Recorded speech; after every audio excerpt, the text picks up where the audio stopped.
The magic നോവലിലേക്ക് സ്വാഗതം. Patturumal part 2. Aneesa Manzil. മൂത്ത മകളുടെ പേരതാണ്. ആസിയയുടെ വീടിൻ്റെ പേര്. ഒറ്റ നിലയിൽ വാർത്ത. അതിമനോഹരമായൊരു വീട്. എല്ലാ സൗകര്യങ്ങളുമുണ്ട്. ആ വീടിന് നേർക്ക് നോക്കി നിൽക്കുമ്പോൾ വഹാബ് വിഷമത്തോടെ ഓർത്തു. ഇന്നലെ രജനിയെ വീണ്ടും ആസിയ തല്ലി തന്നോട് സംസാരിച്ചതിന്. പ്രായപൂർത്തിയായ മകളെ തല്ലുക. ആ കുട്ടിയുടെ നിലവിളി കേട്ടു അകത്തു നിന്നു. രാവിലെ ടാക്സി വരുന്നതും ആ കുട്ടിയെ കൊണ്ടവൾ പോകുന്നതും കണ്ടു. എന്തു പറ്റി ആ കുട്ടിക്ക്? ഉത്കണ്ഠയും വിഷമവും തോന്നി. രാവിലെ ഓഫീസിലേക്ക് പോകാൻ ഇറങ്ങിയിട്ടും മടിയോടെ നിന്നു. ഒരു വല്ലായ്മ കൽബിൻ്റെ ഉള്ളിൻ്റെ ഉള്ളിൽ ചുരമാന്തുന്നു. അപ്പോഴാണ് കണ്ടത് അനീസ മനസ്സിൽ നിന്ന് പണിക്കാരി റേച്ചൽ ഇറങ്ങുന്നു. ഗേറ്റിങ്കലേക്ക് നീങ്ങി നിന്നു. ചട്ടയും മുണ്ടും ധരിച്ച മധ്യവയസ്ക. വഴിയിലേക്ക് അവർ വന്നപ്പോൾ വിളിച്ചു, ഹേയ്. റേച്ചൽ നിന്നു. അവിടുത്തെ കുട്ടിക്ക് എന്തു പറ്റി? രാവിലെ ടാക്സി വന്നു പോകുന്നത് കണ്ടല്ലോ. വഹാബ് ചോദിച്ചു. ആ കുട്ടിക്ക് പനി. ഇപ്പോൾ ഫോൺ വന്നു. കുത്തിവെച്ച് കിടത്തിയിരിക്കുക. വൈകുന്നേരം പോരാമെന്ന് റേച്ചൽ പറഞ്ഞു. ആശ്വാസം തോന്നി മനസ്സിന്. സാറ എവിടെ താമസിക്കുന്നതല്ലേ? അതെ. എവിടെയാ സാറേ വീട്? കുറച്ചകലെയാ. ഇവിടേക്ക് ട്രാൻസ്ഫറായി വന്നതാ. ആസിയയുടെ ഓഫീസിൽ തന്നെയാ ജോലി എന്നുള്ളത് വഹാബ് മനഃപൂർവ്വം മറച്ചു വെച്ചു. കുടുംബമൊക്കെ? റേച്ചൽ അകത്തേക്ക് പരതി നോക്കി. ഇവിടെ ഒറ്റയ്ക്കാ. വഹാബ് പെട്ടെന്ന് തോന്നിയതുപോലെ ചോദിച്ചു. ആ, നിങ്ങൾക്ക് സമയമുണ്ടാകുമോ ഈ മുറ്റം അടിച്ച് ഞാൻ ഉപയോഗിക്കുന്ന പാത്രവും ക്ലീൻ ചെയ്ത് വെക്കാൻ? ആരും ഇല്ലേ സഹായത്തിന്? ഇല്ല. നിങ്ങൾ സഹായിച്ചാൽ സ്വയം വെച്ചുണ്ടാക്കി കഴിക്കാമെന്ന് കരുതിയിട്ടാ. അതിനെന്നാ സാറേ, ചെയ്യാലോ. ഇവിടുന്ന് ഞാൻ സാധാരണ രാവിലെ 9 കഴിയുമ്പോൾ പോകും. പോകാൻ ഇറങ്ങുമ്പോൾ ഇങ്ങോട്ട് കയറി അതുകൂടെ ചെയ്യാലോ. ഇന്ന് ഇത്തിരി താമസിച്ചു. ആ കൊച്ചിൻ്റെ വിവരം അറിയാൻ നിന്നതാ. നാളെ മുതൽ പോരെ? മതി, വഹാബ് പറഞ്ഞു. അയാൾ ഓഫീസിലേക്ക് പോയി. അന്ന് ആസിയ ബീവി ഓഫീസിലെത്തിയില്ല. ഓ, ഇന്ന് എന്തു പറ്റി? താടകാവതാരം ഉണ്ടായില്ലല്ലോ. കനകമ്മാളും ദേവികയും പറഞ്ഞു പരസ്പരം ചിരിച്ചു. ഇന്നെങ്കിലും ഇത്തിരി നേരത്തെ പോകണം, ദേവിക പറഞ്ഞു. അവരുണ്ടെങ്കിൽ 5 അടിക്കാതെ ഇറങ്ങാനൊക്കുവോ? പൊതുവെ ഓഫീസിന് റിലീഫ് തോന്നിയ ദിവസം. വഹാബ് ആ വ്യത്യാസം കണ്ടു. ആസിയ ബീവിയുടെ അടക്കി ഭരണത്തിൻ്റെ പ്രത്യേകതയും അവരില്ലാത്തപ്പോഴത്തെ സ്വാതന്ത്ര്യവും. താൻ അവരുടെ അടുത്താണ് താമസിക്കുന്നതെന്ന് വഹാബ് ആരോടും വെളിപ്പെടുത്തിയതുമില്ല. വൈകുന്നേരം തിരിച്ചു പോകുമ്പോൾ ഒരു ഹീറ്ററും അത്യാവശ്യം വേണ്ടുന്ന പാത്രങ്ങളും അരിയും മറ്റും വാങ്ങി. ആഹാരം കഴിക്കുമ്പോൾ ഇത്തിരി മീനോ ഇറച്ചിയോ നിർബന്ധമാണ് വഹാബിനും. അത് പാകപ്പെടുത്താൻ വശവുമില്ല. ഹോട്ടലിൽ നിന്ന് മീൻകറി പാഴ്സലായി വാങ്ങി പാല് പാക്കറ്റും വാങ്ങി. താമസ സ്ഥലത്തെത്തിയ ഉടൻ പാചകം തുടങ്ങി. പാല് കാച്ചി ഫ്ലാസ്കിനുള്ളിലാക്കി. ആദ്യം ചായ ഉണ്ടാക്കി കുടിച്ചു. പിന്നെ കലത്തിൽ വെള്ളം വെച്ച് അരിയിട്ടു. അരി ഇറക്കി വെച്ചപ്പോഴേക്കും അനീസ മൻസിലിൻ്റെ പടിക്കൽ കാറിൻ്റെ ശബ്ദം കേട്ടു. സന്ധ്യ മയങ്ങിയിരുന്നു. വഹാബ് എത്തി നോക്കി. ആസിയയും രചനയുമാണ്. ഓ, അവരെത്തിയല്ലോ. ആശ്വാസം തോന്നി. ആ വീട്ടിൽ ലൈറ്റ് തെളിഞ്ഞപ്പോൾ എന്തുകൊണ്ടെന്നറിഞ്ഞില്ല, തൻ്റെ മനസ്സും തെളിയുന്നതായി തോന്നി. എത്രയോ നാളുകളായി ഈ മനസ്സിലല്പം വെളിച്ചം നിറഞ്ഞിട്ട്. രാത്രിയിൽ പ്ലേറ്റ് കഴുകി ചോറ് വിളമ്പി. മീൻ പാഴ്സൽ തുറന്ന് ആഹാരം കഴിച്ചു. ഒരു രുചിയും തോന്നിയില്ല. വിശപ്പ് തോന്നുന്നത് കൊണ്ട് കഴിക്കുന്നു എന്ന് മാത്രം. അല്ലെങ്കിലും ഹോട്ടലിലെ ആഹാരങ്ങൾക്ക് എന്ത് രുചി! അത് കഴിച്ചു മടുത്തവർക്കോ? ചവറ് പോലെ തോന്നിയെങ്കിലും കുറേ കഴിച്ചു. പാത്രങ്ങൾ നീക്കി വെച്ച് ഉമ്മറത്തേക്ക് വന്നു. എതിർ വീട്ടിലേക്ക് നോക്കി. അവിടെ വെളിച്ചമുണ്ട്. ചില്ല് ജനാലകൾക്കപ്പുറത്തുമുള്ള വെളിച്ചം. പല മുറികളിൽ നിന്നും പല ജനലുകളിൽ നിന്നും നോക്കി നിൽക്കെ ചില്ലു ജനാലയ്ക്കപ്പുറത്ത് ആരുടെയോ നിഴൽ. ആസിയുടേതാണോ? ആവാം. അല്പം വലുപ്പം തോന്നിക്കുന്നുണ്ട് നിഴലിന്.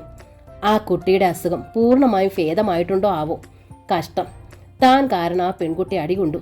ഈ മുറ്റത്ത് വെച്ച്, തനിക്ക് മുൻപിൽ വെച്ച്. അതുമാത്രമോ? അകത്ത് എന്നിട്ടും അടിച്ചു. കഷ്ടം. അവൾ ഈ മുറ്റത്ത് വന്നപ്പോൾ താൻ അതും ഇതും പറഞ്ഞു. വല്ലാതെ പ്രകോപിപ്പിച്ചു. ആ കലി അവൾ ആ കുട്ടിയോട് തീർത്തു. വേണ്ടിയിരുന്നില്ല. തിരികെ വന്നു കിടന്നിട്ടും ആ പെൺകുട്ടിയുടെ നിലവിളി കാതിൽ മുഴങ്ങുന്നത് പോലെ. ആദ്യമായി നിശബ്ദതയെ ഭയന്നു. താൻ ഒറ്റയ്ക്കാണോ? ഏകാന്തതയും ഭയന്നു. ഉറക്കം വരാതെ തിരിഞ്ഞും മറിഞ്ഞും കിടന്ന് എപ്പോഴോ ഉറങ്ങി. പുലർച്ചെ എണീറ്റ് ഫ്ലാസ്കിലെ പാലെടുത്ത് ചായ ഉണ്ടാക്കി കുടിച്ചു. കുളിച്ച് വേഷം മാറി പുറത്തേക്കിറങ്ങുമ്പോൾ ശ്രദ്ധിച്ചു. അടുത്ത വീട്ടിൽ പരിപൂർണ നിശബ്ദത. പോകും വഴി ഹോട്ടലിൽ നിന്ന് ആഹാരം കഴിച്ചു. ഉച്ചയ്ക്ക് ക്യാൻറ്റീനിൽ നിന്നുണ്ടു. ചൂട് ചോറ്, 1-2 കറിയുണ്ട്. അല്പം രുചിയായി തോന്നിയത് അത് കൂട്ടി കഴിച്ചു. തിരികെ വരുമ്പോൾ ശ്രദ്ധിച്ചു. കെട്ടിടത്തിന്റെ താഴത്തെ നിലയിൽ ഭൂരിഭാഗവും കോടതി മുറികളും ഓഫീസുമാണ്. സിവിൽ കോടതികളും ക്രിമിനൽ കോടതികളും. ഡിസ്ട്രിക്ട് മജിസ്ട്രേറ്റിന്റെ റൂമിന് മുൻപിലൂടെ കടന്നു പോകുമ്പോൾ അറിഞ്ഞു, ഇവിടെ പരിപൂർണ നിശബ്ദതയാണ് എപ്പോഴും. ഓഫീസിലെത്തുമ്പോൾ അധികം ആരുമില്ല. സ്ത്രീകൾ ലഞ്ച് കഴിഞ്ഞ് പുറത്തേക്ക് ഇറങ്ങുന്നു. ടൗണിലെ കടകളിലേക്ക് പർച്ചേസിങ്ങിന് പച്ചക്കറി മുതൽ സ്വർണ്ണാഭരണങ്ങൾ വരെ വാങ്ങുന്നവരുണ്ട്. വൈകുന്നേരം 5-ന് ഇറങ്ങുന്ന സമയത്ത് പർച്ചേസിങ് എവിടെ സമയം? പുരുഷന്മാരിൽ ചിലരും പുറത്തേക്കിറങ്ങും. കുറച്ച് പേര് ചീട്ട് നിരത്തി ഇരിക്കും. വഹാബ് മെല്ലെ ആസിയ ബീവിയുടെ ക്യാബിനിന് മുന്നിലെത്തി അതീവ മര്യാദയോടെ ചോദിച്ചു, may I coming madam? Yes, മുഴക്കമുള്ള സ്ത്രീ സ്വരം കേട്ടു. വഹാബ് ഡോറ് തുറന്ന് അകത്തേക്ക് കടന്നു. അയാളെ കണ്ടതോടെ ആസിയയുടെ മുഖം ഇരുണ്ടു. ഓ, നിങ്ങളോ? തീരെ ഉദാസീനമായ ചോദ്യം, തെല്ല് പുച്ഛവും. യെസ്. അപ്പോൾ എന്നെ കളിയാക്കുകയായിരുന്നല്ലേ? എന്താ മാഡം ഈ അനുവാദം ചോദിക്കൽ? ആവശ്യമുണ്ടായിട്ടല്ല മാഡം, ആവശ്യപ്പെട്ടത് കൊണ്ട് മര്യാദ തന്നു. മര്യാദ ചോദിച്ചു വാങ്ങാറില്ല ഞാൻ, ആസിയ ബീവി തുടർന്നു. അന്ന് നിങ്ങൾ ജോയിൻ ചെയ്തിട്ടില്ല. ഒരു ഔട്ട്സൈഡർ അനുവാദം ചോദിച്ചിട്ടേ ഓഫീസറുടെ ക്യാബിനിൽ കയറാവൂ. പക്ഷേ ഇന്ന് നിങ്ങൾ ഈ ഓഫീസിലെ സ്റ്റാഫാണ്. Don't repeat it. Yes madam. What you want? Asiya ചോദിച്ചു. ഒരു കാര്യം പറയണമെന്ന് തോന്നി. യെസ്. കസേരയിലേക്ക് ചാഞ്ഞിരുന്ന ആസിയ ബീവി വഹാബിനെ നോക്കി. കണ്ണടയ്ക്കുള്ളിൽ ആ മിഴികൾ കുറുകി. കഴിഞ്ഞ ദിവസം മാഡം മകളെ വല്ലാതെ ഉപദ്രവിച്ചു, ഞാൻ കാരണം. മിസ്റ്റർ വഹാബ്, ആസിയ ബീവി മുന്നോട്ടാഞ്ഞിരുന്നു. This is an office. You are my subordinate. Office കാര്യം എന്തെങ്കിലും ആണെങ്കിൽ പറയാം, otherwise you may go. Wahab വിളറിപ്പോയി. Nothing madam. അയാൾ പെട്ടെന്ന് പുറത്തേക്കിറങ്ങി. ആസിയ ബീവിയുടെ അതരങ്ങളിൽ ഒരു വിജയസ്മേരം തങ്ങി നിന്നു. അതയാൾ കണ്ടില്ല. എങ്കിലും വഹാബ് പറഞ്ഞു, തിരിച്ചടിയാണ്. ഓഫീസിൽ മാത്രം മേലുദ്യോഗസ്ഥയായാൽ മതിയെന്ന് താൻ പറഞ്ഞതിൻ്റെ തിരിച്ചടിയായിരുന്നു ഇപ്പോൾ കണ്ടത്. അയാളും ഒന്ന് ഊറിച്ചിരിച്ചു. എതിരെ വന്ന രാജൻ അത് കണ്ട് അമ്പരന്നു. ആസിയ മാഡത്തിന്റെ ക്യാബിനിൽ നിന്ന് വഹാബ് സാറ് പുഞ്ചിരിയോടെ ഇറങ്ങുന്നു. ഇതെന്തു മറിമായം! വന്ന് ജോയിൻ ചെയ്ത നിമിഷം മുതൽ പണി കൊണ്ട് പൊറുതിമുട്ടിക്കുകയാണ് ആ സ്ത്രീ. ഒരു സെക്കൻഡ് പോലും വിശ്രമമില്ലാത്ത വിധം. പെൻഡിങ്ങിൽ കിടന്നിരുന്ന പഴയ ഫയലുകൾ വരെയാണ് അവർ പൊക്കിയെടുപ്പിച്ച് ഓർഡർ ഇടുന്നത്. എന്നിട്ടും ഇതാ ഇങ്ങേര് ചിരിക്കുന്നു. രാജൻ ആ സംഭവം ലളിതയോട് പറഞ്ഞു. ലളിത കനകമ്മാളിനോട്. അവിടെ നിന്ന് നാരായണ സാറിൻ്റെ അടുത്തേക്ക്. അങ്ങനെ നാവിൽ നിന്ന് നാവിലേക്ക്, ചെവിയിൽ നിന്ന് ചെവിയിലേക്ക്. ഒടുവിൽ കാര്യവും അവർ തന്നെ തികഞ്ഞു നോക്കി. ഒരേ ജാതിയല്ലേ? അമ്പോ, ഇക്കൂട്ടർക്ക് വല്ലാത്ത ജാതി സ്നേഹമാ. അവിടെ എല്ലാം മറക്കും, കനകമ്മാൾ പറഞ്ഞു. ജാതി സ്നേഹം മാത്രമാണോ സാറേ? രാജന് പിന്നെയും സംശയം. പിന്നെന്താ? നാരായണ സാർ ചോദിച്ചു. കെട്ടിയോ മരിച്ചു നിൽക്കുന്ന സ്ത്രീയല്ലേ, ആളെന്താ മുതല്? മോശമാണോ? ഉത്സാഹത്തോടെ രാജൻ പറഞ്ഞു. ഇങ്ങേരിപ്പം ഇവിടെ കണ്ട് തനിച്ചല്ലേ താമസം? ലോഡ്ജിലോ മറ്റോ? ആ നിലയ്ക്കൊന്ന് ആലോചിച്ചേ. ഹേയ്, ചിലർ തല കുടഞ്ഞു. ആണോ? ചിലർ തലയാട്ടി. തടിമിടുക്കുള്ള ആണുങ്ങളുടെ മുമ്പില് മാഡത്തിന്റെ വീര്യവും ദേഷ്യവും പൂജ്യത്തില. പെണ്ണൊരുമ്പെട്ടാ പിന്നെന്താ? അങ്ങേരാണെങ്കിലും ആളത്ര മോശമൊന്നുമല്ല. തന്നെയല്ല, ഇവർ രണ്ടും പണ്ടൊരുമിച്ച് ജോലി ചെയ്തിട്ടുണ്ടെന്ന് ഒരു ഓഫീസിൽ. രാജൻ സ്ഥിരീകരിച്ചു. അന്നു മുതലേ ഇഷ്ടമായിരിക്കും. ആ വാർത്ത ശരിവെച്ചവരും ഖണ്ഡിച്ചവരും ഉണ്ട്. വഹാബ് അതൊന്നും അറിഞ്ഞില്ല, ശ്രദ്ധിച്ചതുമില്ല. സന്ധ്യ മഗ്രിബ് നിസ്കാരത്തിന് ശേഷം നിസ്കാരപ്പായയിലിരുന്ന് ദിക്കർ ചൊല്ലിക്കഴിഞ്ഞ ആസിയ ബീവി ദുആ ചെയ്ത് പായമടക്കി എണീക്കുകയായിരുന്നു. ഒപ്പം എണീറ്റു മക്കളും. അപ്പോഴാണ് കോളിംഗ് ബെൽ കേട്ടത്. ആസിയ ബീബി ഹാളിലേക്ക് വന്നു. ജനാലയിലൂടെ സിറ്റ് ഔട്ടിലേക്ക് നോക്കി. വഹാബ്. ആസിയ ബീവിയുടെ മുഖം വല്ലാതെ കറുത്തു. ബലൂൺ പോലെ വീർത്ത് കെട്ടി നിമിഷം കൊണ്ട്. ഒരു കാര്യം പറയാമെന്ന് കരുതി. ജനാലയിലൂടെ ആസിയ ബീവിയെ കണ്ടപ്പോൾ വഹാബ് പറഞ്ഞു, ഇത് രാത്രിയാണ്, ആണുങ്ങളില്ലാത്ത വീട്. എന്തെങ്കിലും പറയാനുണ്ടെങ്കിൽ പകൽ സമയത്താകാം, ഇപ്പോൾ പറ്റില്ല. ആസിയ ബീവി ദൃഢസ്വരത്തിൽ പറഞ്ഞു. ഓ, ഞാൻ ആ കാര്യം ഓർത്തില്ല. വഹാബ് പെട്ടെന്ന് തന്നെ സിറ്റ് ഔട്ടിൽ നിന്ന് മുറ്റത്തേക്കിറങ്ങി ഗേറ്റിങ്കിലേക്ക് നടന്നു. അപ്പോഴും അയാളുടെ മുഖത്ത് ആ പുഞ്ചിരി ഉണ്ടായിരുന്നു. അയാൾ ഗേറ്റ് കടന്ന് മറയുന്നത് വരെ ജനാലയ്ക്കരികിൽ ആസിയ ബീവി നിന്നു. ഒടുവിൽ മുഖം തിരിച്ച് അകത്തേക്ക് പോകാനായി നീങ്ങുമ്പോൾ കണ്ടു, വാതിൽ കർട്ടൻ്റെ ഇടയിൽ തന്നെ ശ്രദ്ധയോടെ വീക്ഷിക്കുന്ന മക്കളെ. എന്താടി നോക്കി നിൽക്കുന്നത്? ആസിയ ബീവി അവരോട് തട്ടിക്കയറി. ഒന്നുമില്ല. അനീസ പിന്മാറി, രജനിയും. ഇരുവരും പരസ്പരം നോക്കി നിന്നു. വല്ലവന്മാരും കയറി വരുമ്പം എത്തി നോക്കി നിന്നോളും അവളുമാര്. മക്കളെ ശകാരിച്ചിട്ടവർ ജനാലയിലൂടെ ഒന്നുകൂടി നോക്കി. അയാൾക്കെന്തോ പറയാനുണ്ടെന്ന്. എന്താണ് ഇത്ര പറയാൻ? ഇരുട്ടി കഴിയുമ്പോൾ ഓരോ അവന്മാർക്കും ഓരോ സൂക്കേടുകളാണ് പറയാനുണ്ടെന്ന്. ആസിയുടെ അടുത്ത് ആ കളി. അമർഷത്തോടെ പുലമ്പിക്കൊണ്ട് അവർ അടുക്കള ഭാഗത്തേക്ക് നടന്നു. അനീസയും രജനിയും പരസ്പരം നോക്കി. ആ സാറ് എന്തിനാ താത്ത വന്നത്? രചന ചോദിച്ചു. ആർക്കറിയാം, അങ്ങേര് പുതിയ താമസക്കാരനല്ലേ, അയൽവക്കമായി ഇതല്ലേ ഉള്ളൂ, എന്തെങ്കിലും പറയാനെത്തിയതായിരിക്കും, അല്ലാതെന്താ? രചന നെറ്റി ചുളിച്ചു. പുരുഷന്മാരാരും ഈ വളപ്പിനുള്ളിൽ കയറുന്നത് ഉമ്മയ്ക്കിഷ്ടമല്ല, അതാ. കയറുക പോയിട്ട് മിണ്ടാൻ പോലും ഉമ്മ സമ്മതിക്കൂലല്ലോ. എന്നിട്ടാ ഇതൊക്കെ മറന്നിട്ട് താത്ത ആ ബോബിയുമായിട്ട്. രചന. അനീസ് അവളുടെ വായ അടച്ച് പൊത്തി പിടിച്ച് 4 പാട് നോക്കി. ഉമ്മ എങ്ങാനും കേട്ടോ? നിന്നോട് ഞാൻ പറഞ്ഞിട്ടില്ലേ രചന, ഈ വീട്ടിൽ വെച്ച പേര് പറയാൻ പാടില്ലെന്ന്? അനീസ വിറച്ചുപോയി. ഇത്രയും പേടിയുള്ള താത്ത എന്തിനാണ് ഈ കുരുക്കിൽപ്പെട്ടത്? രചന പതിയെ ചോദിച്ചു. അതിന് അനീസയ്ക്ക് മറുപടി ഉണ്ടായിരുന്നില്ല. അവൾ ദീർഘമായൊന്ന് നിശ്വസിച്ചതേ ഉള്ളൂ. പിറ്റേ ദിവസം രാവിലെ 7:30 കഴിഞ്ഞ സമയം കേട്ടു കോളിംഗ് ബെൽ. റേച്ചലിനോടൊപ്പം കിച്ചണിലായിരുന്നു ആസിയ. വേഷം ഹൗസ് കോട്ട്. ജനാലയിലൂടെ അവർ കണ്ടു സിറ്റ് ഔട്ടിൽ നിൽക്കുന്ന വഹാബിനെ. വാതിൽ തുറന്ന് അവർ ഇറങ്ങി വന്നു. അമർഷം ഒതുക്കി ചോദിച്ചു, എന്താ? പറഞ്ഞ കടമ്പകളൊക്കെ കടന്നു. പറഞ്ഞ കാരണങ്ങൾ തികച്ചും ന്യായങ്ങളായിരുന്നതുകൊണ്ട് ക്ഷമയോടെ തിരിച്ചുപോയി. ഇനിയും ഉണ്ടോ തടസ്സങ്ങൾ? എന്താണ് നിങ്ങൾക്ക് വേണ്ടത്? എന്നോടൊന്ന് സംസാരിച്ചു എന്നതിന് മകളെ എന്തിനു തല്ലി എന്ന് ചോദിക്കാനാണ് ഞാൻ വന്നത്. എൻ്റെ മകൾ, ഞാൻ അവളുടെ ഉമ്മ. തല്ലിയത് ഞാൻ, കൊണ്ടതവൾ. അതെന്തിനു എന്ന് ചോദിക്കാൻ നിങ്ങൾക്കെന്താ കാര്യം? എന്നോട് സംസാരിച്ചതിന് തല്ലിയതെന്തിനാണ് എന്നാണ് ചോദ്യം. നിങ്ങളോട് സംസാരിച്ചതിനാണ് തല്ലിയത് എന്നാര് പറഞ്ഞു? അവൾ പറഞ്ഞു. ആസ്യ ക്രുദ്ധയായി. പിന്നെന്തിനാണ് തല്ലിയത്? നിങ്ങൾ ഇത്ര വിഡ്ഢിയാകരുത്. ആസ്യ ക്രൂരമായി പരിഹസിച്ചു. ഒരുമ്മയ്ക്ക് സ്വന്തം മകളെ തല്ലാൻ അധികാരമുണ്ട്, എന്നാൽ അതെന്തിനെന്ന് ചോദിക്കാൻ ഒരന്യന് യാതൊരു അധികാരവും ഇല്ല. വഹാബ് വിളറിപ്പോയി. ഇനിയൊന്നും പറയാനില്ലല്ലോ? അയാളെ തോൽപ്പിച്ച ഭാവത്തിൽ അവർ ചോദിച്ചു. ഉണ്ട്, പ്രായപൂർത്തിയായി കഴിഞ്ഞാലെങ്കിലും സ്വന്തം മക്കളെ തല്ലുന്നത് നിർത്തണമെന്നും. അത്രയും പറഞ്ഞ് വഹാബ് സിറ്റ് ഔട്ടിൽ നിന്ന് മുറ്റത്തേക്കിറങ്ങി. നിങ്ങൾക്ക് എങ്ങനെ പറയാനേ കഴിയൂ മിസ്റ്റർ? മക്കളെ എന്തിനൊരുമ്മ തല്ലുന്നു എന്ന് മനസ്സിലാക്കണമെങ്കിൽ നിങ്ങൾക്ക് മക്കളുണ്ടാകണം.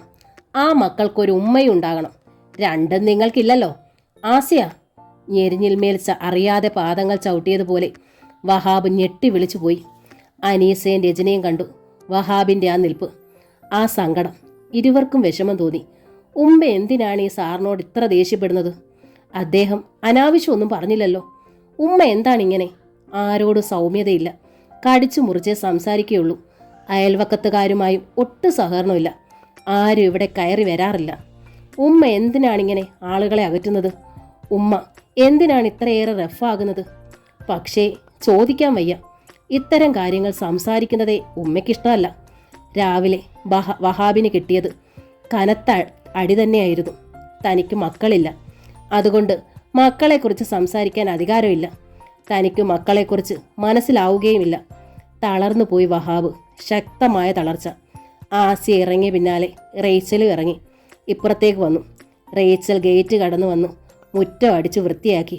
പറയാതെ തന്നെ മുറികൾ വൃത്തിയാക്കി. വെച്ചുണ്ടാക്കി കഴിച്ചപടി കിടന്നിരുന്ന പാത്രങ്ങൾ കഴുകി കമഴ്ത്തി വെച്ചു. വഹാബിന്റെ വസ്ത്രങ്ങൾ മുഷിഞ്ഞു കിടന്നിരുന്ന അത്രയും കഴുകിയിട്ടു. വിലപിടിപ്പുള്ളതൊന്നും പൂട്ടിവെക്കേണ്ടതായി ഇല്ലാതിരുന്നതിനാൽ റേച്ചലിനെ താക്കോൽ ഏൽപ്പിച്ചിട്ടാണ് വഹാബ് ഓഫീസിലേക്ക് പോയത്. തിരികെ വന്നപ്പോൾ വഹാബ് അമ്പരന്നു. വീടും പരിസരവും വൃത്തിയായി കിടക്കുന്നു. സ്ത്രീയുടെ പെരുമാറ്റം ഒരു വീടിന് അനിവാര്യമാണ്. വഹാബ് ഓർത്തുപോയി. വൈകുന്നേരം കണ്ടപ്പോൾ റേച്ചൽ പറഞ്ഞു, മീനോ ഇറച്ചിയോ സാറിന് വേണമെന്ന് പറഞ്ഞാൽ ഞാൻ പാകപ്പെടുത്തി തരാം സാറേ. ഹോട്ടലിൽ നിന്ന് മേടിച്ചാൽ എന്നാത്തിന് കൊള്ളാം? ഉളുമ്പ് നാറ്റം പോവോ? അത് തന്നെയോ, ഒരു തുണ്ട് മീനിന് 1 പവന്റെ വിലയാ. ആയിക്കോട്ടെ, വഹാബ് സമ്മതിച്ചു. പിറ്റേന്ന് മുതൽ അനീസ മനസ്സിലെ ജോലി കഴിഞ്ഞാൽ റേച്ചൽ നേരെ ഇപ്പുറത്തെത്തും. ഇവിടുത്തെ പണി കൂടി കഴിഞ്ഞ് വീട്ടിൽ പോകും. മീനോ ഇറച്ചിയോ കിട്ടിയാൽ വാങ്ങി പാകപ്പെടുത്തി വെക്കുകയും ചെയ്യും. ആസിയ ബീവിയുടെ വാക്കുകൾ കനത്ത അടി തന്നെയായിരുന്നു വഹാബിന്. കുറേ ദിവസങ്ങളായി എല്ലാ ഉത്സാഹവും നശിച്ചു. ആകെ തളർന്നുപോയി. നിങ്ങൾക്കിതിൻ്റെ ആവശ്യം മനസ്സിലാക്കാൻ കഴിയില്ല മിസ്റ്റർ. കാരണം നിങ്ങൾക്ക് മക്കളുണ്ടാവില്ലല്ലോ. എത്ര ക്രൂരമായ വാക്കുകൾ. അതെ, തനിക്ക് മക്കളുണ്ടായിട്ടില്ല. ഇതാ എൻ്റെ ബാപ്പ എന്ന് നെഞ്ചിൽ കൈവച്ച് പറയാൻ തനിക്കൊരു കുഞ്ഞില്ല എന്ന് കരുതി കുഞ്ഞുങ്ങളുടെ വികാരം തനിക്ക് മനസ്സിലാകില്ലെന്നുണ്ടോ? മക്കളെ തല്ലുന്നതും ശാസിക്കുന്നതും എന്തിനെന്ന് മനസ്സിലാകില്ലെന്നുണ്ടോ? ഒരിക്കൽ മനസ്സാഗ്രഹിച്ച് നടന്നിരുന്നെങ്കിൽ തൻ്റേതായി പിറക്കുമായിരുന്ന മക്കൾക്ക് മുൻപിൽ വെച്ചായിരുന്നു ആ ക്രൂരമായ പരിഹാസം. എത്ര തന്നെ താൻ കിണഞ്ഞു പരിശ്രമിച്ചാലും അവളുടെ ആ പരിഹാസത്തിന് തനിക്ക് തിരിച്ചടി കൊടുക്കാൻ കഴിയില്ല. വെറും മറുപടി പോലും കയ്യിലില്ല. അതറിഞ്ഞുകൊണ്ടാണ് അവൾ മർമ്മത്തടിച്ചത്. അതായിരുന്നു വഹാബിനെ നൊമ്പരപ്പെടുത്തിയതും. ഓഫീസിലും അയാൾ മൂഡൌട്ടായിരുന്നു. ഫയലുകൾ മേശമേൽ അനങ്ങാതെ കിടന്നു, നാട പോലും അഴിക്കാതെ. ആസ്യ രാജന് 2 തവണ വിട്ടു. ഏതോ കോളനിയിൽ പടർന്നു പിടിച്ച പകർച്ചവ്യാധിയുമായി ബന്ധപ്പെട്ട ഫയലും നോട്ട്സും ചോദിച്ചു. 2ാം തവണ വന്നപ്പോൾ വഹാബ് പറഞ്ഞു, ഞാൻ സീറ്റിലില്ലെന്ന് പറഞ്ഞേക്കും. പറയുക മാത്രമല്ല, വഹാബ് ഇറങ്ങി പുറത്തേക്ക് പോവുകയും ചെയ്തു. ഒന്നും ചെയ്യാൻ കഴിയുന്നില്ല, ഒന്നിലും ശ്രദ്ധ കേന്ദ്രീകരിക്കാനും കഴിയുന്നില്ല. ആസ്യ അങ്ങനെ പറഞ്ഞതിനാണോ, അതോ അവൾ പറഞ്ഞത് സത്യമായതുകൊണ്ടാണോ? കളക്ട്രേറ്റിൻ്റെ ഗേറ്റ് കടന്ന് നിരത്തിലൂടെ വഹാബ് നടന്നു. 4 മണി സമയം. വെയിലിൻ്റെ തീക്ഷ്ണത കുറഞ്ഞിരുന്നു. നടന്ന് വഹാബ് എത്തിയത് മുനിസിപ്പൽ പാർക്കിന് മുന്നിൽ. ധൃതിയിൽ എങ്ങോട്ട് പോകാൻ? ആരാണ് തന്നെ കാത്തിരിക്കുന്നത്? കുറേ സമയം അവിടെ ഇരുന്നിട്ട് പോകാം. വഹാബ് അകത്തേക്ക് കയറി. കുറേ കുട്ടികൾ കളിക്കുന്നുണ്ട്. കോളേജ് സ്റ്റുഡൻസ് ആകാം. കുറേ ആൺകുട്ടികളും പെൺകുട്ടികളും അവിടെയായിട്ടുണ്ട്. ഒഴിഞ്ഞൊരിടം തേടിയാണ് വഹാബ് നടന്നത്. ഒരു പൊട്ടിച്ചിരി കേട്ട് വഹാബ് നോക്കി. 10-15 അടി അകലെ ഒരു സിമെന്റിൽ ബെഞ്ചിൽ നിന്നാണ് ആ ചിരി. ഒരു ചെറുപ്പക്കാരനും ചെറുപ്പക്കാരിയും. ഒന്ന് നോക്കിയപ്പോൾ സംശയം തോന്നി. വഹാബ് ഒന്നുകൂടി നോക്കി. സംശയം തീർത്തു. അനീസയല്ലേ അത്? എന്തോ തമാശ കേട്ട് പൊട്ടിച്ചിരിച്ച് ചെറുപ്പക്കാരൻ്റെ മടിയിലേക്ക് കുഴഞ്ഞു വീഴുന്ന പെൺകുട്ടി അനീസ തന്നെ, ആസിയയുടെ മകൾ. ഒപ്പം പൊട്ടിച്ചിരിക്കുന്ന ചെറുപ്പക്കാരനോ സുമുഖൻ. ചിരിച്ചു കുഴഞ്ഞു മുഖമുയർത്തിയ അനീസ വഹാബിനെ കണ്ട് നടുങ്ങി എണീറ്റു. എന്താ അനി? അവൻ ചോദിക്കുന്നു. വഹാബ് മിഴികൾ പിൻവലിച്ച് ധൃതിയിൽ നടന്നു. ഒരിക്കൽ പോലും തിരിഞ്ഞു നോക്കാതെ. ആൾത്തിരക്ക് കുറഞ്ഞ ഒരിടം കണ്ടെത്തി ഇരിക്കുമ്പോഴും അയാളുടെ ചിന്ത അനീസയെക്കുറിച്ചായിരുന്നു. എത്ര സ്വാതന്ത്ര്യത്തോടെ അവൾ ഒരു ചെറുപ്പക്കാരൻ്റെ അടുത്തിരിക്കുന്നു. എത്ര സ്വാതന്ത്ര്യമായി ഇടപഴകുന്നു. തന്നോടൊന്ന് മിണ്ടിയതിൻ്റെ പേരിൽ ചൂരൽ കൊണ്ട ആസ്യ ഇളയ മകളെ ആഞ്ഞടിച്ചു. അപ്പോൾ ഈ കാഴ്ച കണ്ടാലോ? 15 വയസ്സ് കഴിഞ്ഞ ഒറ്റ ആണിനോടും മിണ്ടരുതെന്ന് കർശനമായി നിരോധനാജ്ഞ ലഭിച്ചിട്ടുള്ള മക്കൾ. കാഴ്ചയിലും പെരുമാറ്റത്തിലും ഏറെ പക്വത അനീസയ്ക്കാണെന്ന് തോന്നിയിരുന്നു. അവൾ ഇങ്ങനെ. അപ്പോൾ രജനിയോ? മക്കളെ പെറ്റ ഉമ്മയാണ് ആസിയ. മക്കളെ തല്ലുന്നത് എന്തിനെന്ന് മക്കളില്ലാത്ത തനിക്ക് മനസ്സിലാകില്ലെന്ന് പറഞ്ഞില്ലേ അവൾ? ചോദിക്കാം. അടിച്ചു വളർത്തിയതിൻ്റെ ഗുണം. തിരിച്ചടി കൊടുക്കാം. വരട്ടെ, ഒരു വടി കയ്യിലിരിക്കട്ടെ, വഹാബ് കരുതി. രാത്രി വളരെ വൈകിയേ വീട്ടിലെത്തിയുള്ളൂ. വിശപ്പ് തോന്നിയില്ല. റേച്ചൽ വെച്ചുണ്ടാക്കിയതൊക്കെ അതേപടി ഇരിക്കുന്നു. പിറ്റേന്ന് ഓഫീസിലേക്ക് പോയില്ല. പോകാൻ തോന്നിയതേയില്ല. ലീവ് ധാരാളമുണ്ട്. കാഷ്വൽ ലീവുണ്ട്, കമ്മ്യൂട്ടർ ലീവ് ധാരാളമുണ്ട്. എത്ര വേണമെങ്കിലും എടുക്കാം. റേച്ചൽ വന്ന് എന്തൊക്കെയോ പണി ചെയ്തു. വിശപ്പ് തോന്നിയപ്പോൾ ലേശം ചോറുണ്ട്. 4 മണി.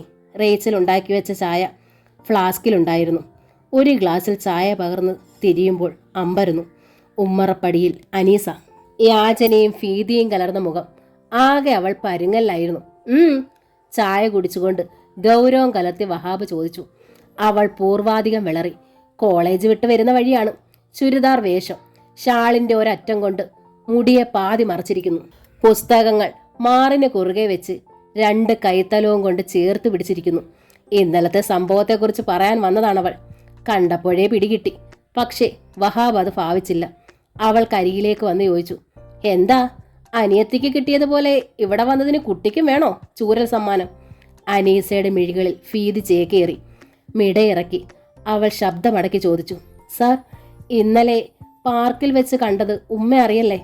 ഉമ്മ അറിഞ്ഞാൽ? വഹാബ് ചോദിച്ചു. അയ്യോ, അനീസ നിലവിളി പോലെ പറഞ്ഞു. അറിഞ്ഞാൽ ഉമ്മ എന്നെ കൊല്ലും. ആ ബോധ്യം ഉണ്ടെങ്കിൽ പിന്നെന്തിന്? വഹാബ് അത് ശ്രദ്ധയോടെ വീക്ഷിച്ചു. പറയൂ, പിന്നെന്തിന് അങ്ങനെയൊക്കെ?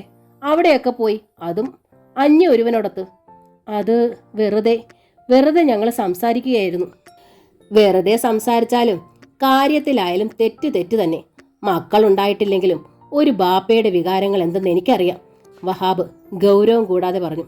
അത്തരം ഒരു രംഗം കണ്ടാൽ ഒരു ബാപ്പ ചെയ്യേണ്ടത് ഒറ്റയടിക്ക് കരണം പോയിക്കുകയാണ് രണ്ടിൻ്റെ. കുട്ടിക്ക് ബാപ്പയില്ലാത്തതിൻ്റെ കുറവാണിത്. അനീസ വീണ്ടും ചൂളി.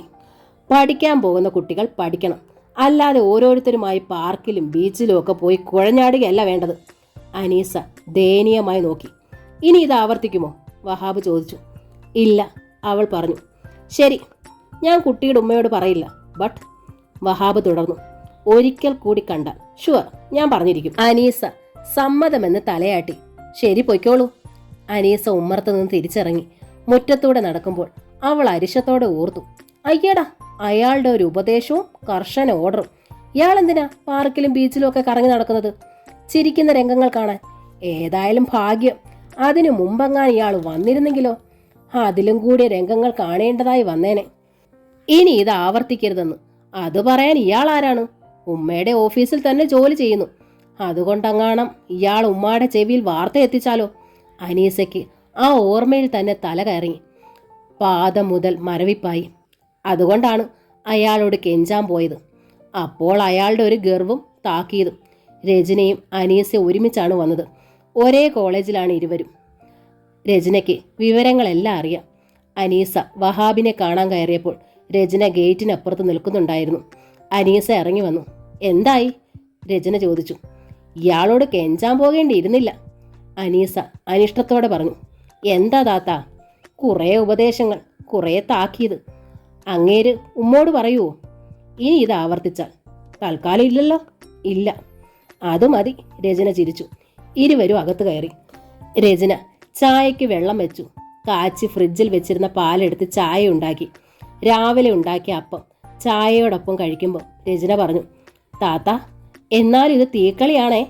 അനീസ കഴിക്കൽ നിർത്തി അനിയത്തിയെ നോക്കി. അവളുടെ മനസ്സിൽ ഭീതി ഉണ്ടായിരുന്നു. എന്നെങ്കിലും ഈ കള്ളക്കളി ഉമ്മ അറിയും. അന്നിവിടെ എന്താണ് ഉണ്ടാവുക? അതാണ് എനിക്ക് പേടി, രചന വീണ്ടും പറഞ്ഞു. അനീസയുടെ മുഖം വിളറുകയാണ്. ഉമ്മ നമ്മളെ രണ്ടിനെയും കണ്ടിച്ചിടും, ഉമ്മയും ചാകും. അതാണ് ഉണ്ടാവുക. രചന ചോദിച്ചു. അതല്ലേ താത്ത ഉണ്ടാവുക? രചന. അനീസ അനിയത്തിയുടെ കൈ ബലമായി പിടിച്ചമർത്തി. അവളുടെ ചങ്ക് ശക്തമായിട്ടൊന്ന് പിടച്ചു. താത്ത വിഷമിക്കാൻ ഞാൻ പറഞ്ഞതല്ല, എൻ്റെ തന്നെ ഉള്ളിലെ ഭയം പറഞ്ഞു വന്നെന്നേ ഉള്ളൂ, രചന സമാധാനിപ്പിച്ചു. എന്തായാലും നനഞ്ഞിറങ്ങി. ഇനി കുളിച്ചു കയറുക. എന്ത് വന്നാലും നേരിടാനുള്ള ചങ്കുറപ്പും ധൈര്യവും വേണം. അതാണ് ഞാൻ പറഞ്ഞത്. അനിയത്തിയാണെങ്കിലും രചനയ്ക്ക് അനീസയേക്കാൾ ആലോചനയുണ്ട്. ഒന്ന് തീരുമാനിച്ചാൽ പിന്നെ അവൾ എടുത്തു ചാടും. പിന്നെ പിന്നോട്ട് കയറുന്ന പ്രശ്നമേ ഇല്ല. അനീസ അങ്ങനല്ല. ആശങ്കയും ഭയവും നീങ്ങിയിട്ടൊരു നിമിഷമില്ല. എന്നാലോ ഒന്നിലും പിന്നോട്ട് നിൽക്കുകയില്ല. രചന ആശങ്കപ്പെടുന്നത് വെറുതെ അല്ല. അത്രയേറെ കർശനമായ നിർദ്ദേശങ്ങൾ നൽകിയാണ് ആസിയ പെൺമക്കളെ വളർത്തുന്നത്. സ്വന്തം ബാപ്പയുടെ അഭാവത്തിൽ മക്കളെ വളർത്തി ഏറ്റവും ഉയർന്ന നിലയിലെത്തിക്കുക, അതൊരു വാശിയാണ്. മറ്റുള്ളവർ കണ്ടു പഠിക്കട്ടെ എന്നൊരു ഭാവം. അനുസരണക്കേട് കാട്ടിയാൽ കൊല്ലും ഞാൻ. ഓരോ ദിവസവും ആസിയ ആവർത്തിച്ച് താക്കീത് നൽകാറുണ്ട്. എന്നിട്ടും അനീസ ഒരു ചെറുപ്പക്കാരൻ്റെ വലയിൽ വീണിരിക്കുന്നു. അവനുമായി സംസാരിക്കുന്നു, പാർക്കിൽ പോകുന്നു. വഹാബിനോടൊന്ന് സംസാരിച്ചതിന് കരണത്തടിക്കുകയും ചൂരൽ പ്രയോഗം നടത്തുകയും ചെയ്തവളാണ് ആസിയ. അപ്പോൾ ഈ വിവരം അറിഞ്ഞാലോ? റബ്ബേ, അറിയരുതേ, ഒരിക്കലും അറിയരുതേ. ഇരുവരും പ്രാർത്ഥിക്കുന്നുണ്ട് എപ്പോഴും. ഇനി ആവർത്തിക്കുകയില്ല എന്ന് വഹാബിനോട് ഉറപ്പു പറഞ്ഞതാണ് അനീസ. എന്നിട്ടും പിറ്റേ ദിവസം 4 മണിക്ക് അനീസ പാർക്കിലെത്തി. അവിടെ അവളെ കാത്തു കാത്തു നിൽക്കുകയാണ് അപ്പോഴും അവളുടെ പ്രിയപ്പെട്ടവൻ ബോബി ഏലിയാസ്. വെളുത്ത നിറം, ആകൃതിയൊത്ത ദൃഢശരീരം, സദാ പുഞ്ചിരിക്കുന്ന ചുണ്ടുകൾ, തിളങ്ങുന്ന കണ്ണുകൾ, മീശ വയ്ക്കാത്ത മുഖം. അതാണ് ബോബി ഏലിയാസ്. എക്സിക്യൂട്ടീവ് എഞ്ചിനീയർ ഏലിയാസിൻ്റെ ഒരേ ഒരു മകൻ. PGക്കാണിപ്പോൾ പഠിക്കുന്നത്. അനീസ പഠിക്കുന്ന അതേ കോളേജിൽ തന്നെ. ഡിഗ്രി ക്ലാസുകൾ നടക്കുന്ന ബിൽഡിങ്ങിൽ നിന്ന് 200 മീറ്റർ അകലെയാണ് PG ക്ലാസുകൾ നടക്കുന്ന കെട്ടിടം. എന്നാലും കോമ്പൗണ്ട് ഒന്നാണ്. ബോബി ഡിഗ്രി ഫൈനൽ ഇയറും അനീസ സെക്കൻഡ് ഇയറും ആയിരുന്ന കഴിഞ്ഞ വർഷം ഇരുവരും ഒരുമിച്ച് ചേർന്നൊരു നാടകം കോളേജിൽ അവതരിപ്പിച്ചു. റോമിയോ ജൂലിയറ്റ്, ഷേക്സ്പിയറിൻ്റെ പ്രസിദ്ധമായ നാടകം. നാടകം കഴിഞ്ഞപ്പോൾ മുതൽ റോമിയോ ജൂലിയറ്റ് എന്ന പേര് ബോബിയുടെയും അനീസയുടെയും കൂട്ടുകാർ വിളിച്ചു തുടങ്ങി. ഒടുവിൽ അവർ ഇരുവരും സ്വയം അറിയാതെ തന്നെ റോമിയോയും ജൂലിയറ്റുമായി മാറുകയായിരുന്നു. 2 ജാതി, 2 മതം, 2 കൂട്ടരുടെയും ജീവിതവും സെറ്റപ്പും ഒക്കെ 2 തരം. അനീസയുടെ ഉമ്മ ആസിയയോ ബോബിയുടെ പപ്പ ഏലിയാസോ ഈ ബന്ധത്തെ അനുകൂലിക്കുമെന്ന പ്രതീക്ഷ ഇരുവർക്കും ഇല്ല. എന്നിട്ടും അവരൊന്നാകാൻ തന്നെ ആഗ്രഹിച്ചു. രചന ആദ്യമൊക്കെ ഇത്തായെ എതിർത്തു. ഉമ്മ അറിഞ്ഞാലുണ്ടാകുന്ന ഭൂകമ്പത്തെ പറ്റിയാണ് അവൾക്ക് ഭയം. അനീസ പിന്മാറുന്നില്ലെന്ന് കണ്ടതോടെ രചന മൗനം പാലിച്ചു. ഇന്നലെ വഹാബ് തങ്ങളെ കണ്ടു എന്ന സത്യം ബോബിയെയും പിടിച്ചുലച്ചിരുന്നു. അയാൾ അനീസയുടെ മദറിനോട് പറഞ്ഞിട്ടുണ്ടാകുമോ? ആ സ്ത്രീ ഒരു പ്രത്യേക ടൈപ്പാണ്, പുലി പോലെ ചീറ്റുന്ന തരം. അനീസയെ ദേഹോപദ്രവം ചെയ്താലോ എന്നാണ് അവൻ്റെ ഭയം. എന്തു തന്നെ സംഭവിച്ചാലും ഉടനെ അതെന്നെ അറിയിക്കണം. അവൻ പറഞ്ഞാണ് വിട്ടതും. പാർക്കിൽ ബോബിയെ കണ്ടപാടെ അനീസ പറഞ്ഞു, തൽക്കാലം രക്ഷപ്പെട്ടു ബോബി. സത്യം? ബോബി അവളുടെ തോളിലൂടെ കൈയിട്ട് ചേർത്ത് പിടിച്ചു. അവൾ മൂളി. പക്ഷേ ഇനി നമ്മളെ ഒരുമിച്ച് അയാൾ കണ്ടാൽ അപ്പോഴേ ഉമ്മയെടുത്ത് കൊളുത്തുമെന്നാണ് താക്കീത്. ഓഹോ, എനിക്ക് ഭയമാകുന്നു ബോബി. അനീസയ്ക്ക് പരിഭ്രമം. അവൾ തേങ്ങിപ്പോയി. ഇങ്ങനെ ഭയന്നും വിറച്ചും എത്ര നാളാണ്? എത്ര നാളായാലെന്താ എൻ്റെ പെണ്ണെ? ബോബി അവളുടെ താടിക്ക് പിടിച്ചുയർത്തി കളിയാക്കി ചിരിച്ചുകൊണ്ട് പറഞ്ഞു, എത്ര നാളായാലും നീ എൻ്റെ പെമ്പിള തന്നെ. ബോബിയുടെ ഫാദറിൻ്റെ ചെവിയിലെങ്ങാണോ ഇത് എത്തിയാൽ? അനീസയ്ക്ക് അപ്പോഴും ഭയമാണ്. നിന്റെ ഉമ്മ പുലിയാണെങ്കിൽ എൻ്റെ പപ്പ ഒന്നാം തരം സിംഹമാ, സംശയമില്ല, ബോബി പറഞ്ഞു. പുലിയുടെയും സിംഹത്തിൻ്റെയും പല്ലും നഖവും നമ്മളിൽ പതിയാതിരിക്കട്ടെ, അതാണ് എൻ്റെ പ്രാർത്ഥന. അനീസ നോക്കി. പക്ഷേ നമ്മളെ അവർക്കൊന്നും ചെയ്യാനാവില്ല. നീ സ്നേഹിക്കുന്നു എന്നതൊഴിച്ചാൽ ഒരു തെറ്റും നമ്മൾ ചെയ്യുന്നില്ലല്ലോ. ദൈവം നമ്മുടെ ഒപ്പമുണ്ട്. Be brave. ബോബിയുടെ അടുത്ത് നിന്ന് പിരിയുമ്പോൾ അനീസയ്ക്ക് അല്പം കരുത്ത് ലഭിച്ചിരുന്നു. ഭാവിയെ നേരിടാനുള്ള കരുത്ത്. വഹാബ് ഒരാഴ്ചത്തേക്ക് ലീവ് എടുത്തു. ആ വീടിനുള്ളിലും വരാന്തയിലുമായി കഴിഞ്ഞു. വൈകുന്നേരം കസേര എടുത്തിട്ട് മുറ്റത്തിരുന്നു. മാനം നോക്കിക്കിടന്നു. അങ്ങനെ മാനം നോക്കി കിടക്കുന്നതിനിടയിൽ വഹാബ് ഒരു സത്യം കണ്ടെത്തി. 5 മണിക്ക് ഓഫീസിൽ നിന്നിറങ്ങുന്ന ആസിയ പലപ്പോഴും അനീസ മനസ്സിലെത്തുക രാവേറെ ചെന്നിട്ടാണ്. രാത്രി 9-നും 9:30-ക്കുമൊക്കെ. ഇത്രയും സമയം ആസിയ എവിടെ പോകുന്നു? ആ രാഘവൻ പറഞ്ഞത് സത്യമാണോ? വഹാബിൻ്റെ നെഞ്ചിൽ അഗ്നിഗോളം പൊട്ടി. പിന്നെ ഓർത്തു, അവൾ എവിടെയും പോകട്ടെ, ഏതു സമയത്തും വരട്ടെ, അവൾ തനിക്കാരാണ്. എന്നാലും ഉള്ളിൻ്റെ ഉള്ളിലൊരു നീറ്റ്. അവൾ വൈകി വരുന്ന രാത്രികളിൽ ആ സമയം കഴിഞ്ഞ് റേച്ചൽ പോകും. അല്ലാത്ത ദിവസങ്ങളിൽ സന്ധ്യയ്ക്ക് മുമ്പ് റേച്ചലിനെ തന്നെ വഹാബ് സൂത്രത്തിൽ സമീപിച്ചു. അപ്പുറത്തെ ആ ബീവി ചിലപ്പോഴൊക്കെ വല്ലാതെ വൈകിയാണല്ലോ വരുന്നത്. Office time 5 മണിക്കല്ലേ? എൻ്റെ അപ്പനെ, എനിക്കറിയത്തില്ല. പൂച്ചയ്ക്കെന്താ പൊന്നൊരുക്കുന്നിടത്ത് കാര്യം? ആ കൊച്ചുങ്ങള് പാവങ്ങളാ, പ്രായമായ പെങ്കൊച്ചുങ്ങള് എനിക്കും ഉണ്ടായിരുന്നതാ. അതോർത്ത് ഞാൻ അതുങ്ങൾക്ക് കൂട്ടിരിക്കും. വല്ലതുമൊക്കെ കൈയയച്ചാ മാടം എനിക്ക് തരികയും ചെയ്യും. അവരോട് ചോദിച്ചാൽ കാര്യങ്ങൾ അറിയാൻ കഴിയില്ലെന്ന് വഹാബിന് മനസ്സിലായി. ഒരു രാത്രി, അന്ന് സന്ധ്യ വരെയും ആസിയ വീട്ടിലെത്തിയിട്ടില്ലെന്ന് മനസ്സിലായി വഹാബിന്. ഗേറ്റിങ്കിൽ അയാൾ നിന്നു. പില്ലറിന് മുകളിലെ ബൾബ് തെളിച്ചിട്ട് തന്നെ. അനീസ മനസ്സിൽ വെളിച്ചമുണ്ട്. ഏതോ പരിപാടി TV-യിൽ നടക്കുന്നുണ്ട്. അവ്യക്തമായ സംഭാഷണങ്ങൾ കേൾക്കാം. വല്ലാത്തൊരു പിരിമുറുക്കം തോന്നി വഹാബിന്. അവൾ എവിടെ പോയാൽ തനിക്കെന്ത്? അങ്ങനെ കരുതാൻ എത്ര ശ്രമിച്ചിട്ടും കഴിയുന്നില്ല. 9 മണി കഴിഞ്ഞപ്പോൾ ഒരു ഓട്ടോറിക്ഷയുടെ ശബ്ദം കേട്ടു. വഹാബ് ഗേറ്റ് കടന്ന് വഴിയിലേക്ക് ഇറങ്ങി. ഗേറ്റ് പില്ലറിന്മേൽ കൈ ഊതി അങ്ങനെ നിന്നു. ഓട്ടോറിക്ഷ നിന്നത് വഹാബ് നിൽക്കുന്നതിന് തൊട്ടടുത്ത്. ഓട്ടോയിൽ നിന്നിറങ്ങിയ ആസിയ ബീവി സ്തംഭിച്ചുപോയി. ഒരു നിമിഷം ഒരേ നിൽപ്പ്, കണ്ണിൽ കണ്ണിൽ നോക്കിക്കൊണ്ടെന്ന വണ്ണം. അടുത്ത നിമിഷം അവർ തിരിഞ്ഞു നടന്നു. അനീസ മനസ്സിലിൻ്റെ ഗേറ്റ് കടന്നുപോയി. ഓട്ടോറിക്ഷ പിന്തിരിഞ്ഞ് പാഞ്ഞുപോയി. അങ്ങേ വീടിൻ്റെ സിറ്റൗട്ടിൽ കയറിയപ്പോൾ അവൾ ഒന്ന് തിരിഞ്ഞു നോക്കി. അവൾ കാണത്തക്ക വിധം വെളിച്ചത്തിലേക്ക് നീങ്ങിത്തന്നെയാണ് വഹാബ് നിന്നിരുന്നത്. വല്ലാത്ത സങ്കടം, നെഞ്ചു മുറിയുന്ന സങ്കടം തോന്നി വഹാബിന്. തിരിഞ്ഞു നടക്കുമ്പോൾ വല്ലാത്ത പരാജയബോധവും തോന്നി. കിടക്കുമ്പോൾ വഹാബിന് മുമ്പിൽ അവൾ എത്തി നിന്നു. ആസിയ ബീവി, സാരിത്തുമ്പ് കൊണ്ട് മുടിമറച്ച്, മിഴികളിൽ നാണവും അതരങ്ങളിൽ ശോണിമയുമായി ഒളി കണ്ണിട്ട് നോക്കിയിരുന്ന ആസിയ. 21 വർഷങ്ങൾക്ക് മുമ്പ് അന്നത്തെ ആ 24-കാരി. അവളെ താൻ ആദ്യമായി കാണുമ്പോൾ ആ മുഖത്ത് നിറയുന്ന ചിരിയുണ്ടായിരുന്നു. ആരും കൊതിക്കുന്ന നിറസൗന്ദര്യം. ഹൂറി. അന്നവൾ LD ക്ലാർക്കായിരുന്നു. ട്രാൻസ്ഫറായി വന്നതായിരുന്നു തൻ്റെ ഓഫീസിലേക്ക്. താൻ അപ്പോൾ ജോലിയിൽ കയറിയിട്ട് 1 വർഷമേ ആയിരുന്നുള്ളൂ. LD clerk. പിന്നീട് അവളെക്കുറിച്ച് വിശദമായിട്ടറിഞ്ഞു. 18-ാം വയസ്സിൽ ജോലി ലഭിച്ചു. അവളുടെ ബാപ്പ മെഡിക്കൽ ഡിപ്പാർട്ട്മെൻറ്റിൽ പ്യൂണായിരുന്നു. ജോലിയിലിരിക്കെ മരിച്ചു. അവളാണ് മൂത്തവൾ. പ്രീ ഡിഗ്രിക്ക് പഠിക്കുകയായിരുന്നു അന്ന്. ഇളയവൾ 10ൽ താഴെ പഠിക്കുന്നു. 2 പെൺകുട്ടികൾ മാത്രം. ബാപ്പ മരിച്ചതോടെ ആസിയയുടെ പഠനം നിന്നു. പ്രീ ഡിഗ്രി കഷ്ടിച്ച് പൂർത്തിയാക്കി. പരീക്ഷയെ എഴുതിയിരുന്നു. ഫസ്റ്റ് ക്ലാസ്സിൽ പാസ്സായി. തുടർന്ന് പഠിക്കാൻ നിവർത്തിയില്ല. 18-ാം വയസ്സിൽ LD ക്ലാർക്കായി ജോലിയിൽ കയറി. ഇപ്പോൾ 6 വർഷം കഴിഞ്ഞിരിക്കുന്നു. പഠിത്തം കഴിഞ്ഞ് തൊഴിൽ തെണ്ടിയായി നടന്നിരുന്ന തനിക്ക് ജോലി ലഭിക്കുന്നത് 26-ാം വയസ്സിലാണ്. ട്രാൻസ്ഫറായി ജോലി ചെയ്യാൻ വന്ന അവളെ ആദ്യ നോട്ടത്തിൽ തന്നെ തൻ്റെ കൽബ് അപ്പാടെ ഏറ്റുവാങ്ങി കുടിവെക്കുകയായിരുന്നു.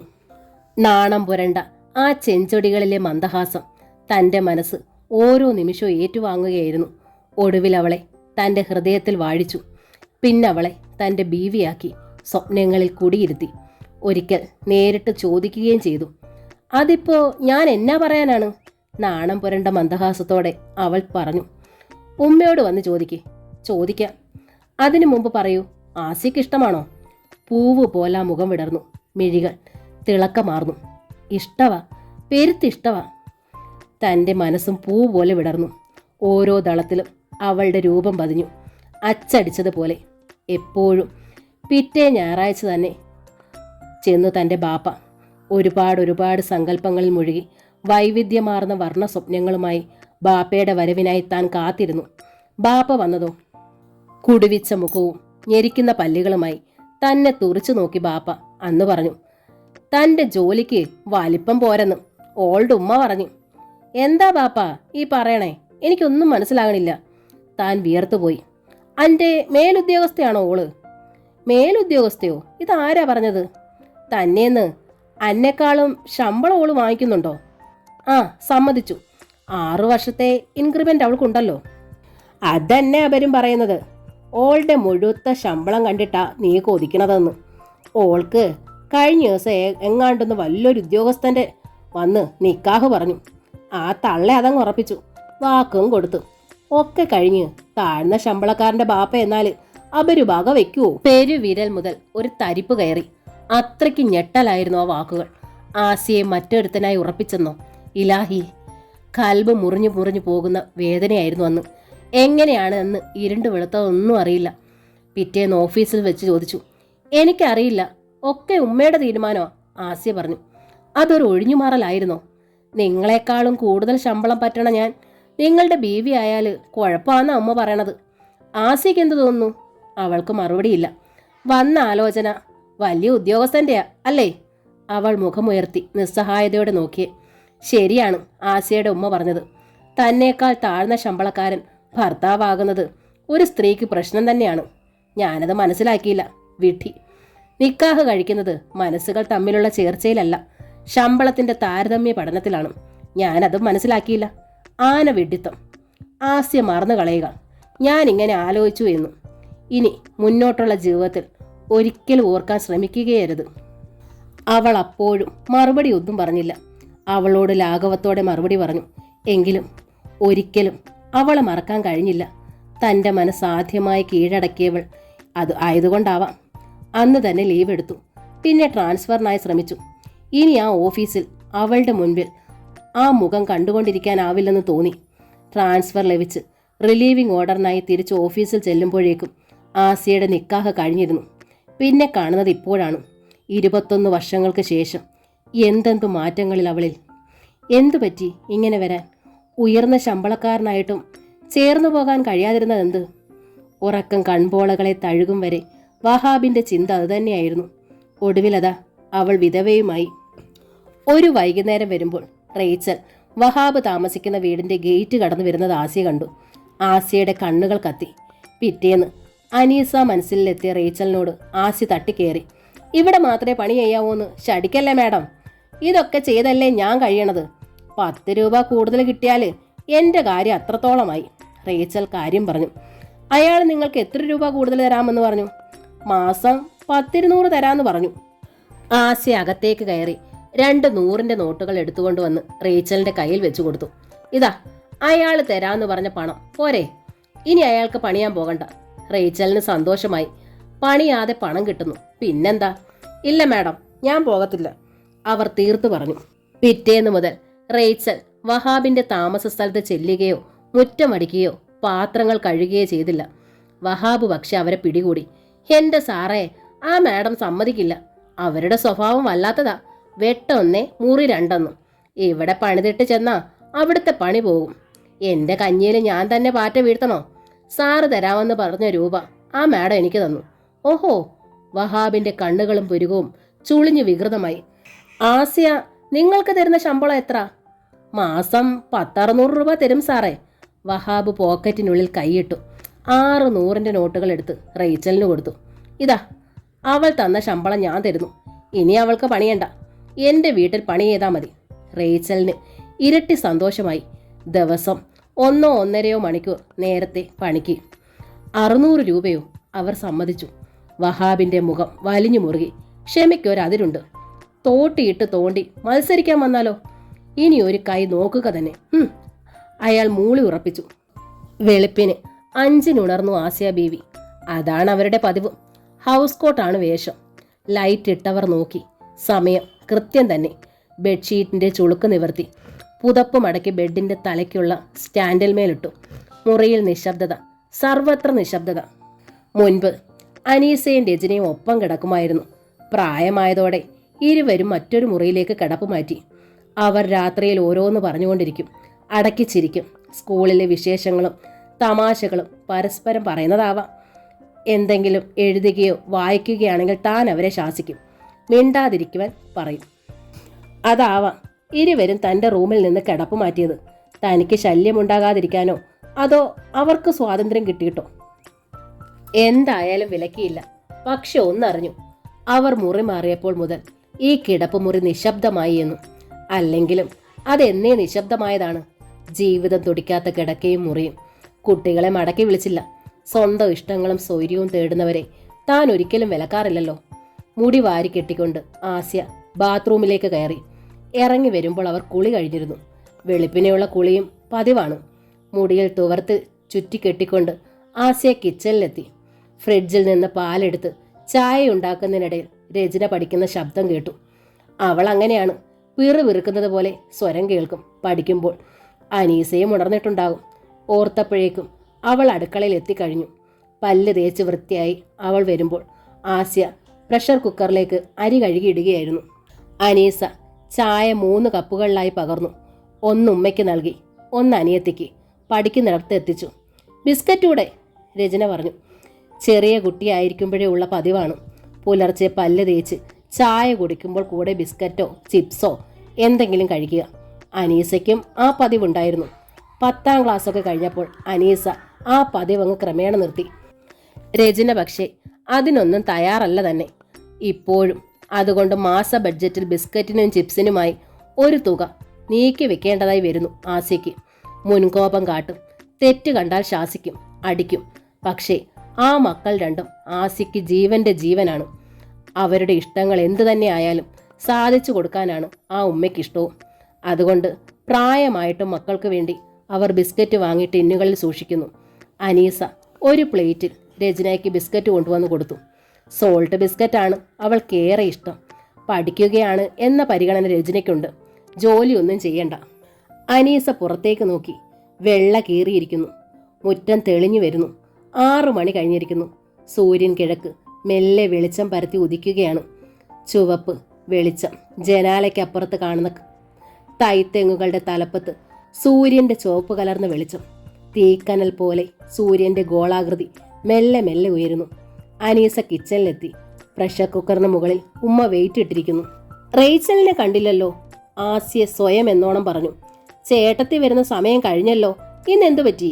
എന്തെങ്കിലും അസുഖമാണോ? അനീസ ചോദിച്ചു. അസുഖമാണെങ്കിൽ അവർക്കൊന്ന് അറിയിച്ചൂടെ? ആസിയ തെല്ല് ഗൗരവത്തിലായി.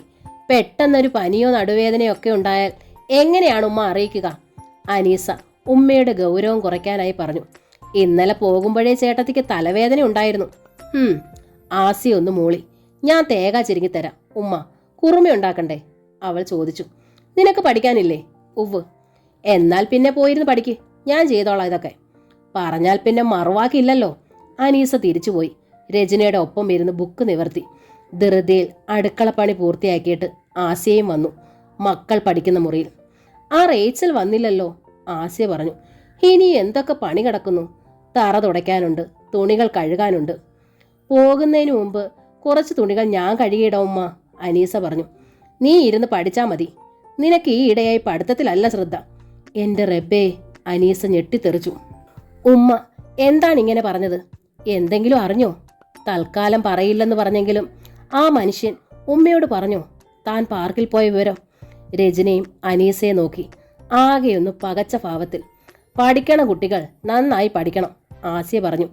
നല്ല മാർക്കുണ്ടെങ്കിൽ ഇക്കാലത്ത് ഒരു ജോലിയെക്കുറിച്ച് ചിന്തിക്കാനാവൂ. അഴമേൽ കിടന്നിരുന്ന തുണികൾ ഒന്നൊന്നായി മടക്കി ഒതുക്കി വെക്കുന്നതിനിടയിൽ ആസിയ തുടർന്നു. ഒരു ജോലി കിട്ടിയാലേ പെണ്ണിന് ശരിയായ നിലനിൽപ്പുള്ളൂ, ശരിയായ ജീവിതമുള്ളൂ, അറിയാമോ? മക്കൾ ഇരുവരും നോട്ട് ബുക്കിലേക്ക് തന്നെ നോക്കിയിരുന്നു. നിങ്ങളുടെ ബാപ്പയില്ലാതെ ഞാൻ ജീവിച്ചു. നിങ്ങളെ വളർത്തി ഇത്രത്തോളമാക്കി. എങ്ങനെയാണ്? ജോലി ഉള്ളതുകൊണ്ട്, ആസിയ തുടർന്നു. പെണ്ണിന് എപ്പോഴാണ് സ്വന്തം കാലിൽ നിൽക്കേണ്ടതായി വരിക? അതാർക്കും അറിയില്ല. എന്നും ഭർത്താവിൻ്റെ ചവിട്ടടിയിൽ കിടന്ന് ചവിട്ടുകൊള്ളാനും അടിമപ്പണി ചെയ്യാനും മനസ്സില്ലാത്ത ഏതൊരു പെണ്ണിനും സ്വന്തം നിലനിൽപ്പ് ആവശ്യമാണ്. ആ നിലനിൽപ്പ് ഏറെ ആശ്രയിച്ചിരിക്കുന്നത് ഒരു ജോലിയിലാണ്, അതായത് വരുമാനം. മനസ്സിലായോ? ഉമ്മ എന്നും മക്കൾക്കായി ഉരുവിടുന്ന വാക്കുകൾ കേട്ട് കേട്ട് ചെവി തഴമ്പിച്ച ഉപദേശങ്ങൾ. എന്നാലും മനസ്സിലായി എന്ന് ഇരുവരും തലയാട്ടി. എൻ്റെ സാറ് പറഞ്ഞപ്പം വേറൊന്നും ഞാൻ ആലോചിച്ചില്ല. കാശും മേടിച്ച് അപ്പുറത്തോട്ട് പോകണ്ടായിരുന്നു. എന്നാലത് പറ്റത്തില്ല സാറേ. എൻ്റെ കെട്ടിയോനറിഞ്ഞപ്പോൾ ഒത്തിരി വഴക്ക് പറഞ്ഞു. റേച്ചൽ കയ്യിൽ ഒതുക്കിപ്പിടിച്ചിരുന്ന 100 രൂപ നോട്ടുകൾ വരാന്തയിൽ കിടന്നിരുന്ന കസേരന്മേൽ വെച്ചു. ഇവിടെ പണി ചെയ്യുന്നത് മാഡത്തിന് ഇഷ്ടമല്ലേൽ ഇവിടെ ചെയ്യേണ്ടെന്നാ കെട്ടിയോൻ പറഞ്ഞത്. റേച്ചൽ തുടർന്നു. വേറൊന്നും കൊണ്ടല്ല സാറേ, ആ മാഡം എന്നെ ഒരുപാട് സഹായിച്ചിട്ടുള്ളതാ. 5-8-10 വർഷമായി അവർ ഈ നാട്ടിൽ വന്നിട്ട്. ആദ്യം വാടകയ്ക്കായിരുന്നു, പിന്നാണ് ഈ വീട് വെച്ചത്. വാടകയ്ക്കായിരുന്നപ്പോൾ മുതൽ ഞാൻ അവർക്ക് പണിയുന്നതാ. ആ കൊച്ചുങ്ങളും നല്ലതുങ്ങളാ. 10 ദിവസം കഴിഞ്ഞ് സാറങ്ങ് പോവും. പിന്നെ എനിക്ക് ആശ്രയിക്കാൻ ആ മാഡമേ കാണൂ. അവരിന്ന് രാവിലെ വീട്ടിൽ വന്നപ്പോൾ ഞാൻ അങ്ങ് ആകെ വിഷമിച്ചു പോയി സാറേ. വഹാബിന് മനസ്സിലായി ഓഫീസിൽ വന്ന പാടെ തന്നെ ക്യാബിനിലേക്ക് വിളിപ്പിച്ചത് എന്തുകൊണ്ടാണെന്ന്. വൈകുന്നേരം ആ മാഡം ചിലപ്പം താമസിച്ചേ വരുത്തോളൂ. അപ്പോൾ ആ പെങ്കൊച്ചുങ്ങൾക്ക് കൂട്ടിരിക്കുന്നത് ഞാനാ. പ്രായമായ കൊച്ചുങ്ങളല്ലേ, റേച്ചൽ പറഞ്ഞു. ആ വിചാരം അവരുടെ ഉമ്മയ്ക്കല്ലേ വേണ്ടത്? വഹാബിൻ്റെ സ്വരം കല്ലിച്ചു. നമ്മൾ എന്തിനാ സാറേ ചിക്കി ചെകയുന്നത്? നമുക്ക് നമ്മുടെ കാര്യം അല്ലാണ്ടെന്താ? വൈകുന്നേരം ഞാൻ വരാണ്ട് പോകല്ലേന്ന് ആ മാഡം എന്നോട് പറഞ്ഞിട്ടുണ്ട്. എത്ര രാത്രിയായാലും അവർ വന്നാലേ ഞാൻ പോകും. ആ കൊച്ചുങ്ങളോടൊപ്പം ടിവിയും കണ്ടുകൊണ്ടിരിക്കും. 2 ദിവസമായിട്ട് കണ്ടുകൊണ്ടിരുന്ന സീരിയൽ മുടങ്ങി. അതാ ഒരു വിഷമം. തന്നെയല്ല, ആ കൊച്ചുങ്ങളെ ഓർക്കുമ്പോൾ എനിക്കും വിഷമമാണ്. 2 പെൺമക്കളെ പെറ്റു വളർത്തിയോളാം ഞാൻ. ചേട്ടത്തിക്കപ്പോൾ എന്താ വേണ്ടത്? ആ വീട്ടിൽ പണി ചെയ്യണം അല്ലേ? ആ ചെയ്തോളൂ. റേച്ചലിൻ്റെ മുഖം തെളിഞ്ഞു. മാഡത്തിന് ഇഷ്ടമില്ലെങ്കിൽ ഞാനിവിടെ വരൂല സാറേ, റേച്ചൽ വീണ്ടും പറഞ്ഞു. ആ. വഹാബ് കസേരയിൽ നിന്ന നോട്ടുകളും എടുത്ത് അകത്തേക്ക് പോയി. ജനാലയിലൂടെ ശ്രദ്ധിച്ചു. റേച്ചൽ നേരെ പോയത് അനീസ മനസ്സിലേക്ക്. അനീസ അവരെയും കൂട്ടി അകത്തേക്ക് പോകുന്നു. നന്നായി, വഹാബ് ഓർത്തു. ആസിയയ്ക്ക് വിചാരമില്ലെങ്കിലും പ്രായം തികഞ്ഞ 2 ഹൂറികളാണ് കുട്ടികൾ. രാത്രിയിൽ തനിച്ചാകുന്നത് നല്ലതല്ല. ചേട്ടത്തി കൂട്ടുണ്ടാകുന്നത് തന്നെയാണ് നല്ലത്. നന്നേ ഇരുട്ടിക്കഴിഞ്ഞപ്പോൾ പില്ലർ ലാമ്പിൻ്റെ വെട്ടത്തിൽ വായിക്കാൻ എന്നോണം ഒരു പുസ്തകവും പിടിച്ച് വഹാബിരുന്നു. പ്രതീക്ഷിച്ചതുപോലെ തന്നെ 9 മണിക്ക് അതോ ഓട്ടോറിക്ഷയിൽ ആസിയ വന്നിറങ്ങി. വഹാബിൻ്റെ ഇരിപ്പ് ആസിയ കണ്ടു. തല വെട്ടിത്തിരിച്ച് അകത്തേക്ക് അവർ കയറി. ആ ഓട്ടോറിക്ഷക്കാരനെ പിടിച്ച് 2 പൂശാനുള്ള ദേഷ്യം വഹാബിനുണ്ടായി. പെട്ടെന്ന് ഓർത്തു, അയാൾ എന്തു പിടിച്ചു? യാത്രക്കാരെ കയറ്റി ലക്ഷ്യത്തിലിറക്കുകയാണ് അയാളുടെ ജോലി. ലക്ഷ്യത്തിലെത്തുന്ന യാത്രക്കാർ എന്തു ചെയ്യുന്നു എന്ന് നോക്കേണ്ടെന്ന ചുമതല അയാൾക്കില്ല. അത് നോക്കിയല്ല ആരും വണ്ടി ഓടിക്കുന്നതും.